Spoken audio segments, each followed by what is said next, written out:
Hi, it's Taz in the kitchen. I hope you guys are doing well today. I am making lamb chops, and I decided I was going to actually make some sides while the lamb chop was cooking, so I better move some things off the eye. I've got some carrots over here that probably should be done now, but I want to tell you about my lamb chops, okay? I really like lamb chops, and so I don't know. I've been eating lamb chops for a long time, long before I had my gastric sleeve surgery. But I've been working on this particular recipe for a while, and I think this is the recipe that I like the most. And so what I have here is, I think I've got 7 lamb chops. And what I've done is I have taken my trusty minced garlic, and I've taken black pepper, cayenne pepper, and I have used some ground thyme, and then I also used some crushed thyme also. And then I've used my crushed rosemary. Then what I did was I just mixed it all together in a bowl with some olive oil. And then I'm watching this fryer because it's hot. Then what I did was I mixed it together, and then I just pressed it into my lamb chops on both sides. This batch only was probably in the fridge for maybe about 2 hours. Normally I let it stay in the fridge for up to 8 hours, sometimes overnight. I just didn't get a chance to get this prepped last evening. And so then I bring it out, I let it get to room temp, at least 30 minutes. You can get away with 20, but I always shoot for 30 minutes so that my meat doesn't like go into shock once it hits the frying pan. I've got a cast iron skillet here, and it's smoking a little bit because I went ahead and turned it on, and because I wanted to make sure that we were really good to go. So what I'm going to do is I put some olive oil in here. I'm going to put just a little more. Hopefully it won't start sizzling too much on us. It isn't. So that means I wonder if I turned the eye down too low, because I want to make sure that she's ready to go. I've coated them in the marinade on both sides. It's ready. A little bit.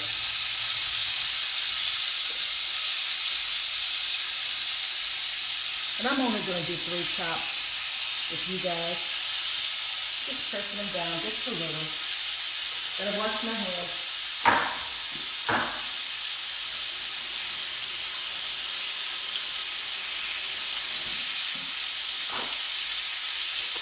And we hear that sizzle. Well, while that's sizzling, I'm going to turn it down just a little because it's louder than I am.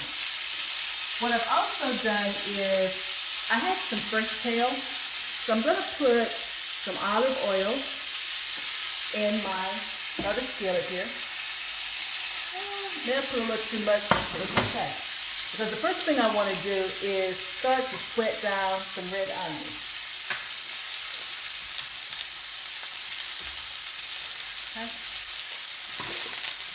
And this is a recipe that I just sort of discovered by accident one day. That's how I discover most of my recipes, you know. It's like, what do you want to do? I don't know. What do you want to eat? I kind of want to eat this. I sort of want to eat that. How are you going to eat it? And so I did this actually for the first time with some turnip greens. I do like old-fashioned turnips, you know, where you put them in the pot and you boil them, and you know, you add your seasonings. My mom didn't cook with pork, so, you know, she would put canola oil.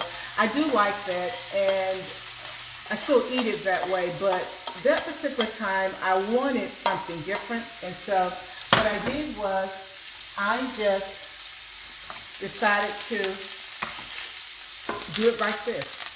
Basically, what you're seeing me do is I added the turnip greens to some olive oil, some red onions. We're going to try it today with the kale. And I found that I really like it.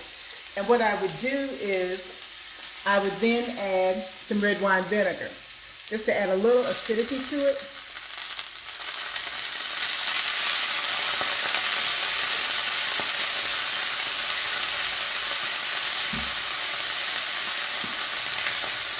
There's a little salt.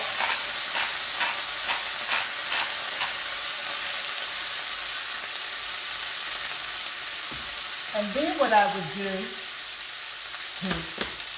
and this is going to be real time cooking.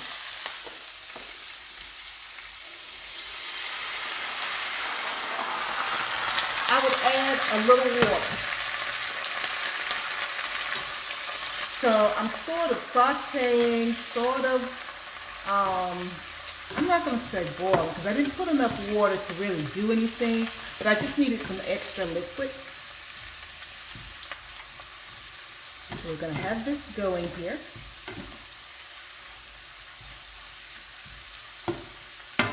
And this is not like your typical southern vegetable. That's looking good. I'm going to let this cook maybe another minute or so before I turn them over. It's not like your typical southern vegetable because it's going to still be sort of chewy, but it's still going to be done though. Because of course, you know, we eat kale all the time. I know I do. I eat it as a salad. So it's like, okay, I don't want this too done. So I'm going to put now a little bit of minced garlic. And you can add the minced garlic and the pepper to taste. I'm just eyeballing it because I can always add more.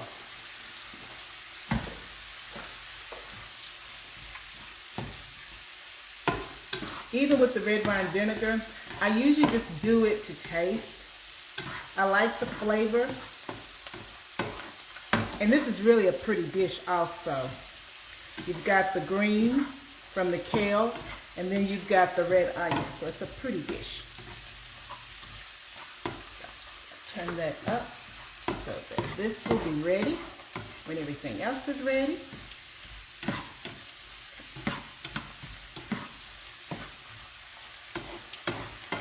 You know, I know St. Patrick's Day just passed, and I tell you, I thought, are you going to do anything for St. Patrick's Day? I wanted to do my lamb, but I just ran out of time. So I couldn't do lamb that day, so I said, all right, I'm still going to have lamb in March. So we're turning this over. I have turned my eye down or my burner down, so we're going to have to play catch up. So that means my lamb is not cooking the way I want it to cook. Now, I've got here some fingerling carrots that I'm going to drain.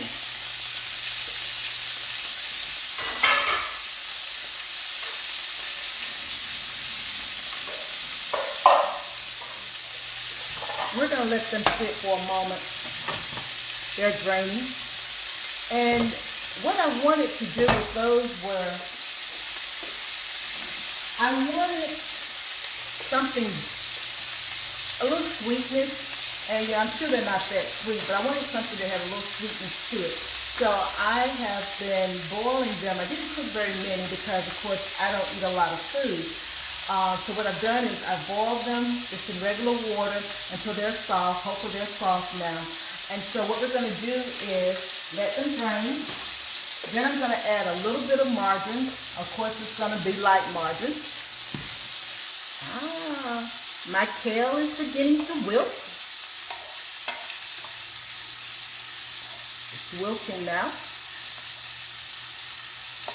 It's good. This is what I wanted it to do. It's to wilt. Good source of vitamins.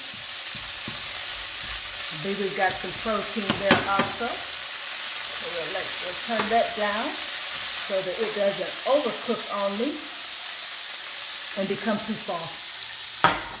Put that there. And so what we're going to do is I've got my light margarine.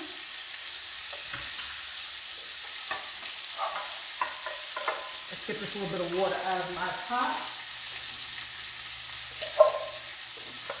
We're just going to dump these carrots back there.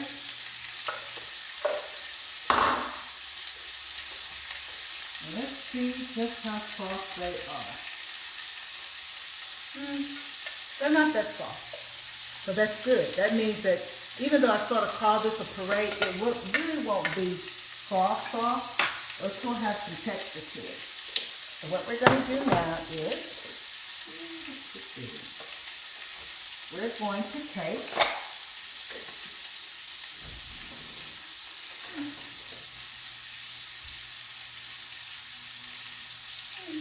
about a teaspoon of margarine. Leave that there, and then get a little more. And another little spoon here. I'm going to take this.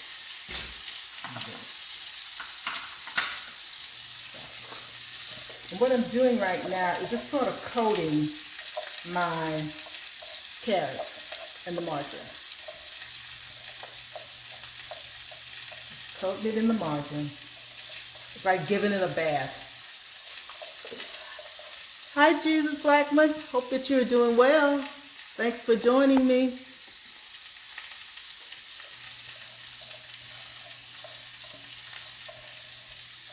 Okay. Now the margarine is beginning to melt, which is a good thing. We're going to put this right here on this burner here.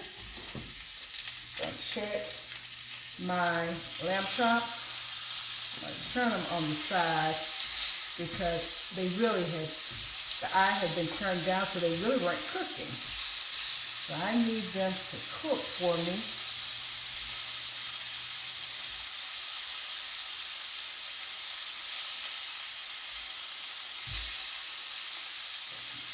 For a moment. See how we're doing.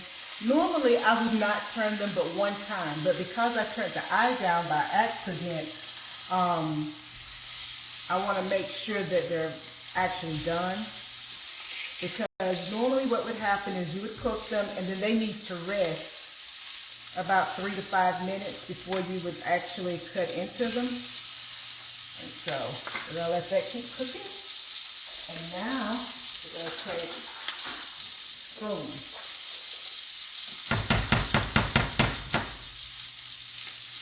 That's over there.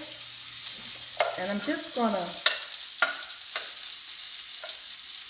for my purposes, I just want to sort of mash these carrots. You know, it's amazing that, I won't tell you how long they've been on in water boiling, but it's amazing that they are still firm. And I expected them to be much softer by now. But it's okay. It's okay. Because I could, if I wanted to, I could take the potato masher, but I'm not going to do that. Because sometimes I found that you discover things that you really like when it happens by happenstance. We're going to turn this back over here. We're going to turn them over. Let them cook up just a little more, and then I'm going to check them to see if they're ready. We're going to take some mascarpone. I like mascarpone, one, because it's protein, but two, because it really doesn't have, for me, I don't think it has a very, it's sort of like ricotta cheese. It just blends in, so whatever you're cooking, it kind of helps accent that flavor. And for this, I wanted something that would give it a little creaminess. So it will help my carrots be a little creamier.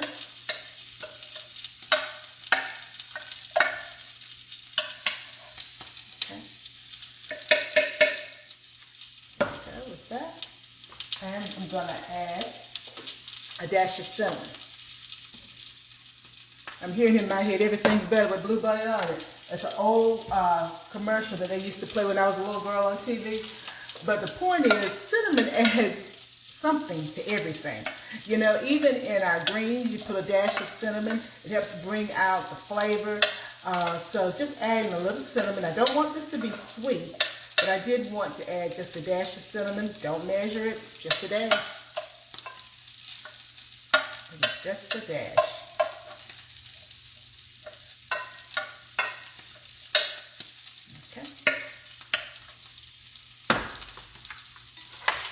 See what I'm doing the press test.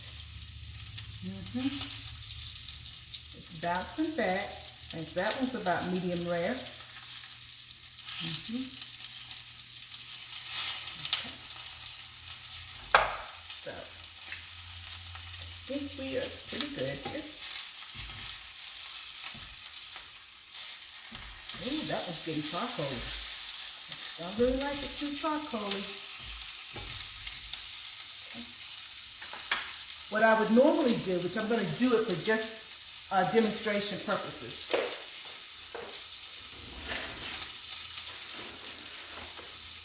What I would do is I would then tint my meat. I would remove it from the eye, which I'm going to do that. And then I would tint it. And I would let it rest tinted for probably, like I said, 3 to 5 minutes. So that's letting the juices cool down and settle. But also, by me tinting it, it's going to then continue to cook. So even if it's not quite at the temperature or the doneness that I would want, some people like it rare, some people like it medium rare, some people want it medium.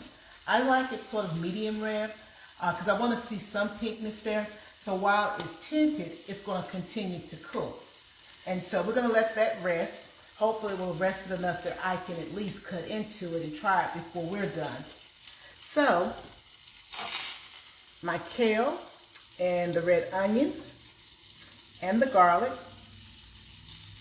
Smells good. Let me taste it to see if it's seasoned well enough for us though.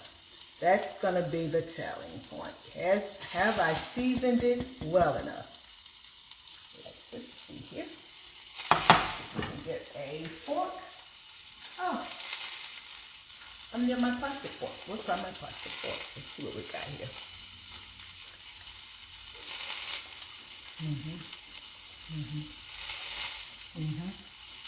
The red wine vinegar, I'm tasting that. I've got my crunch with my kale.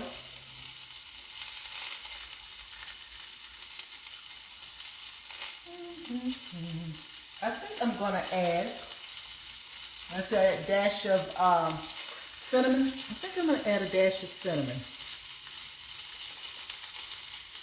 Just a dash. And mix that.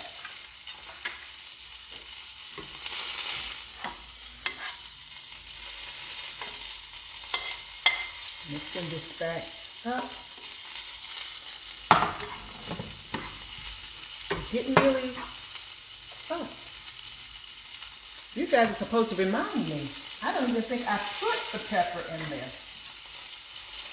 No, I didn't put my pepper in. I know I was missing something, but I couldn't remember what I was missing. The pepper.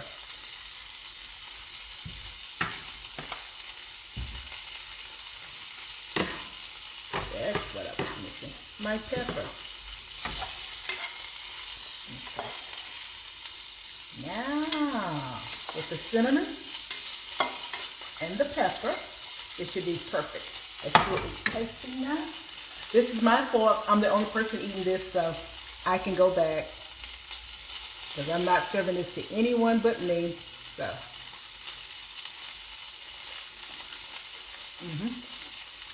That's it. I didn't have the pepper. And just that little bit of cinnamon, just a dash, has really brought the greens to life. And so that's just kale. I started with a bunch of kale here, but I only pulled off a couple of leaves because it's just for me. So I had kale. I added some salt, my red wine vinegar, the pepper,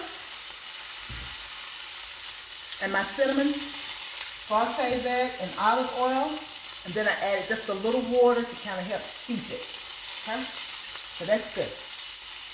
Now let's see how my carrots are coming along. Remember, this is the petite carrot, a little margarine, light margarine of course, and this is my brand, light margarine, cinnamon, and then some mascarpone. So let's see what this tastes like. Let's see if we need to add something.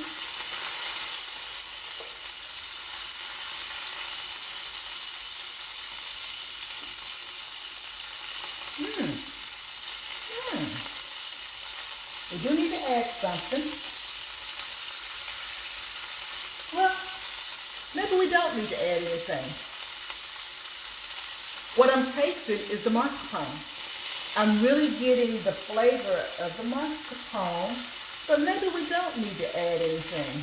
If I would add something, I tell you what it would be, but I can't get it out the cabinet. I would add some nutmeg, because I think the nutmeg and the cinnamon would play off of each other, and that's what I would add.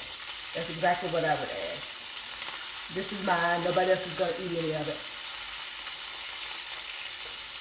I didn't quite get them on live as soft as I wanted them to be, but still very good. Just a little nutmeg is all that I would add. That's good. Well, while we've been tasting away, the lamb chops have been sizzling away. So let's see what we got here.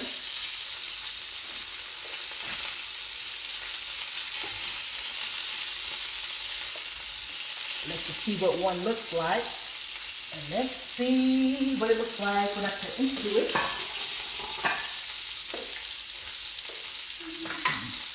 So now we'll get a fork and a knife out. And I got so much stuff over here. I can't even bring my plate closer. So much stuff. Let's see what we got here. Let's hope it's not too rare still.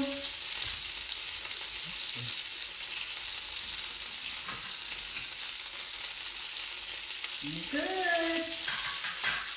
We did it. Even with me turning the burner off, well, I didn't turn it off, I just turned it down.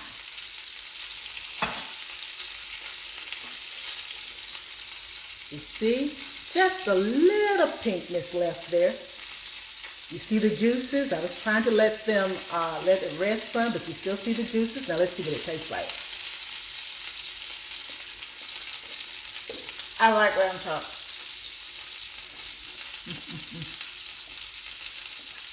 This is good. One lamb chop is about 14 grams of protein, if I'm not mistaken. So normally when I would eat the lamb chop. Then maybe later, I might go back and I would have, vegetables and things of that nature. But again, as a protein girl, I gotta get my protein in. And one lamb chop is about 14 grams of protein. So this has turned out perfect. Even with me turning the burner down, it's turned out perfect. But the reason why is I make lamb chops all the time. So I love my lamb chop. I'm going to be finishing this, of course. Turned out well. And I'll be honest, I used the, I was a little scared, as they said. I used the kosher salt this time instead of just regular salt or the Himalayan pink salt, and I was a little afraid that it was going to be too salty, but it's not. I'll put it in the recipe. I had like 7 chops that I was making the marinade for, so it turned out perfect actually. So I am really thrilled about that. So I do recommend using the kosher salt. It worked out well. So today we have made rosemary, garlic, thyme, lamb chops. And we have made kale.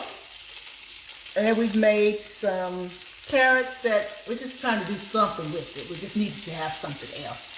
And I hope that you've enjoyed me making these items with you. And I hope you'll go to my YouTube channel. That's where I'm going to post the video and where I'm going to post the recipe. I'll put the link with this post. Thank you for joining me, Taz in the Kitchen. I always enjoy sharing with you guys what I'm cooking.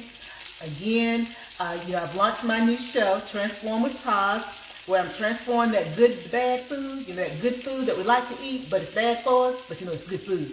I'm always transforming food. So if you have a recipe that you'd like for me to transform, you can either send it to me here on Instagram, or you can send it to me at my Transform, TRANSLSFORM with WITA Taz, TAS show at gmail.com. You can send it to me, say recipe, And you never know. I may take your recipe, transform it, can't transform all of them, but transform it and either cook it live or cook it on my show. So thank you so much for joining me today. Until next time, as always, take care of you. Bye now.